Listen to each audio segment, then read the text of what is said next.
con que la ciencia justifique que la moral, tanto en la práctica como en la teoría, se independice de consideraciones relativas al tiempo y al lugar, es decir, de los procesos de mutabilidad. El filósofo norteamericano aventuraba que los hombres, víctimas de reacciones emocionales, se resistirían a admitir este hecho y seguirían negándose a aplicar a la moral el punto de vista y la perspectiva ya impuesta en las ciencias naturales. Pero hay una realidad indiscutible. La ciencia y la moral tradicional han vivido en un desacuerdo consolidado a propósito de las cosas que, según una y la otra, son consideradas inmutables. Ese es el origen de que se haya levantado una barrera infranqueable, bueno, o nada fácil de franquear, entre la materia, lo natural, de la ciencia, y la materia extranatural y hasta sobrenatural de la moral. Y sin embargo, le urge a la moral, tanto teórica como práctica, encontrar una puerta, un resquicio o una grieta en esa barrera que le permita beneficiarse de los métodos que han prosperado en el ámbito de la ciencia natural y de las conclusiones que ella ha alcanzado en el territorio que administra y estudia y en el que prospera, ¿verdad? Y para eso solo hay que dar un paso, aceptar la realidad de que la materia de la moral también está condicionada por el espacio y por el tiempo. Y tiene que renunciar al paradigma de lo inmutable. No hay en ella ni puede haber inmutabilidad, pero la grieta se ha abierto y es inevitable contar con esa nueva realidad cultural, por mucho que a muchos o que a algunos moleste o incorre. En lo que a la filosofía se refiere, su pretensión de que trabaja sobre la base de lo eterno e inmutable la condena, porque actúa escudada en algo que la ciencia repudia, y sin otros apoyos que el de sus añejas instituciones, cuyo prestigio depende de la conservación del orden antiguo, orden político que ha saltado por los años. La guerra entre la ciencia y la religión no ha caducado, es un gerundio que nos acompaña, y la división de los campos en los que actúa una y otra se nos revela como una impostura imposible de mantener. Escribe Dewey que la moral es precientífica, y al ser no científica, cuando las realidades humanas han sufrido alteraciones inmensas, equivale para el caso a oponerse a que se ideen métodos de investigación en los problemas morales que puedan poner en evidencia que la moral existente es anticientífica. Escribe el filósofo: de cualquier manera que se trate de mirar y de comprender inteligentemente el estado actual del hombre, se advertirá por fuerza la extraordinaria ruptura que existe en la vida a causa de la radical incompatibilidad entre modos de obrar que ponen de manifiesto y que perpetúan la moral de una época precientífica y modos de obrar de una realidad actual que ha sido determinada súbitamente con una velocidad inmensamente acelerada y que lo penetra todo por una ciencia que es todavía parcial, incompleta y que actúa forzosamente de una manera unilateral. El filósofo norteamericano recuerda que antaño la cultura admitía la existencia de dos esferas. Esto nos es familiar a todos, quizá nos han educado así. Una de ellas era elevada, de infinito prestigio, y por eso mismo poseía jurisdicción suprema sobre la otra considerada baja. A la primera, a la más alta y prestigiosa, se le concedió el prestigioso nombre de espiritual, ideal, y se le identificó con la moral. La otra era la esfera física y estaba determinada por lo que estudiaba la nueva ciencia de la naturaleza. Por baja era material, y sus métodos eran únicamente adecuados para lo material y para el mundo de nuestras percepciones sensoriales, pero no para el mundo de la razón y de la revelación. La tregua funcionó hasta que dejó de funcionar, porque su equilibrio era inestable y saltó aquello por los aires. El nuevo método de conocimiento, de alcanzar nuevos conocimientos, y la nueva imagen del mundo y del hombre construido por él, tenían que romper esa frágil tregua. El filósofo añade que la tarea de los filósofos de los siglos XVII, XVIII y XIX fue desbrozar el terreno de ruinosos restos cosmológicos y ontológicos que habían sido asimilados emotiva e intelectualmente la estructura misma y las funciones de la cultura occidental. El proceso este tiene nombre: secularización. Y es una lucha confusa, que refleja la mezcla de un algo viejo que se resiste a desaparecer y un algo nuevo que aún está sin formar, en estado incipiente, siendo incompatibles los elementos de lo viejo y lo nuevo. En lo viejo, el patrón empleado para tasar el valor de las sugestiones que brotan dentro de la mente no es la concordancia con hechos reales, es decir, hechos que se producen fuera de la mente, sino la afinidad emotiva, la compensación que el hombre encuentra en sus sugestiones.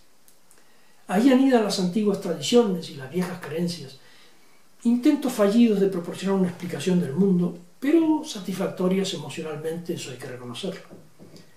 Los relatos primitivos atraviesan varias fases hasta que se consolidan y fungen como narrativa oficial que rinde servicios inestimables a la causa de la política, sea en Judea, en Grecia, en Roma o en el mitológico relato cristiano de la Edad Media.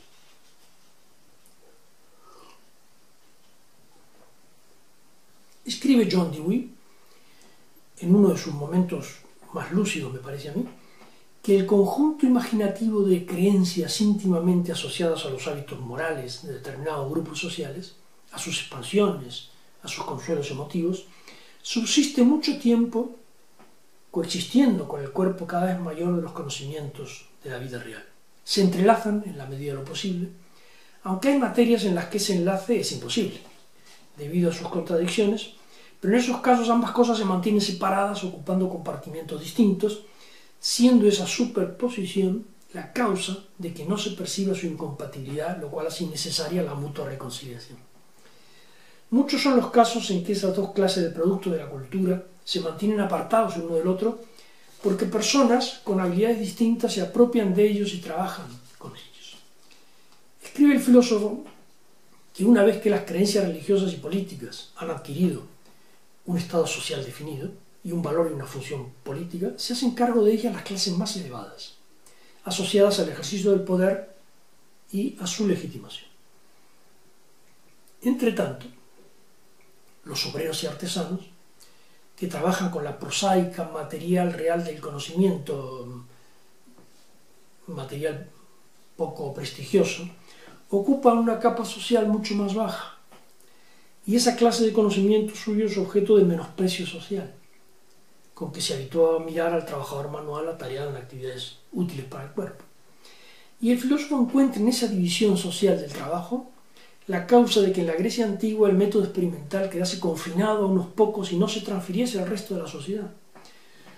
Posteriormente hubo un momento en el que el incremento de conocimiento sobre los hechos reales chocó con las creencias tradicionales y el filósofo cree encontrar una relación entre ese fenómeno y los sofistas.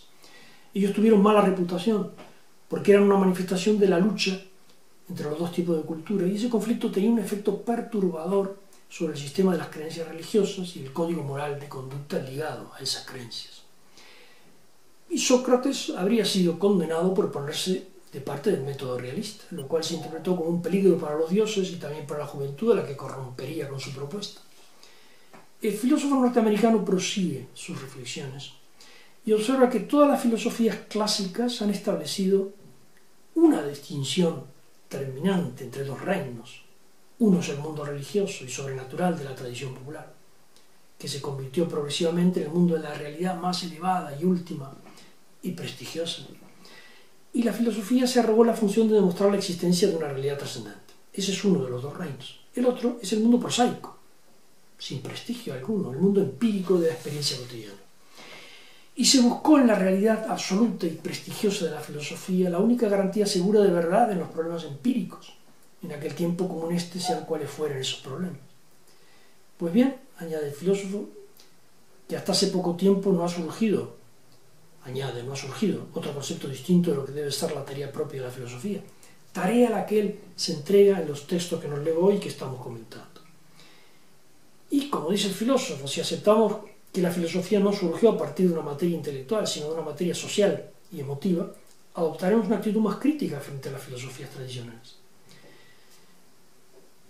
Y aceptaremos que lo que la filosofía tiene que hacer en nuestros días es renunciar a la realidad última como supuesto de sus reflexiones y de sus textos y asumir que su tarea debe ser poner claridad donde hay oscuridad, esto es, en todo lo referente a las pugnas sociales y morales de nuestro tiempo. Por eso, dice John Dewey, la filosofía que renuncie a su monopolio algo estéril de las cuestiones de la realidad última y absoluta, hallará su compensación iluminando las fuerzas morales que mueven al género humano y contribuyendo a la aspiración humana de llegar a conseguir una felicidad más ordenada e inteligente.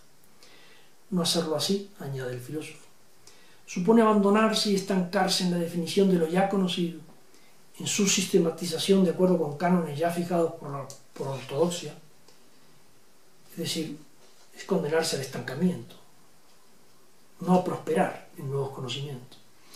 Por el contrario, dice, una lógica encaminada al descubrimiento mira hacia lo desconocido, se orienta hacia el futuro, cede de la incertidumbre, y cede también de algo cuya construcción nos ocupa activamente y no de manera contemplativa.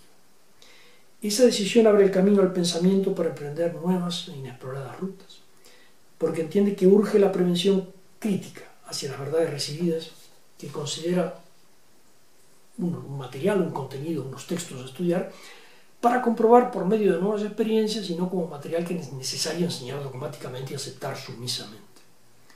Y añade el filósofo: el continuo progreso del conocimiento constituye el único medio seguro de evitar que los conocimientos viejos degeneren en doctrinas dogmáticas que se aceptan bajo el seguro de una autoridad, o que vayan alterándose paulatinamente hasta convertirse en cuentos de viejas.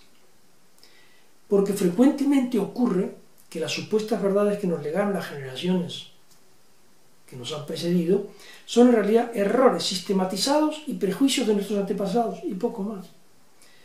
La visión crítica del legado recibido supone someter a prueba los principios y las supuestas verdades con criterios que se apoyan en la experiencia y en las consecuencias de bienestar o de dolor que tienen en esa experiencia. Eso es lo que legitima una reflexión filosófica en nuestro tiempo.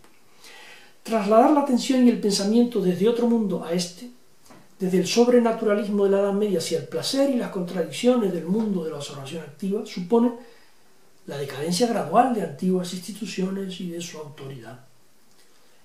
Y entonces ya no le pedimos a los principios que sean eternos, elevados, nobles, universales y consagrados por los siglos y los siglos, bastándonos con que presenten su certificado de nacimiento. Es decir, tienen que explicar en qué condiciones de humana experiencia nacieron, pues tienen que justificar su existencia con sus obras presentes o potenciales. Como escribe el filósofo, la edad dorada queda por delante de nosotros y no a nuestra espalda.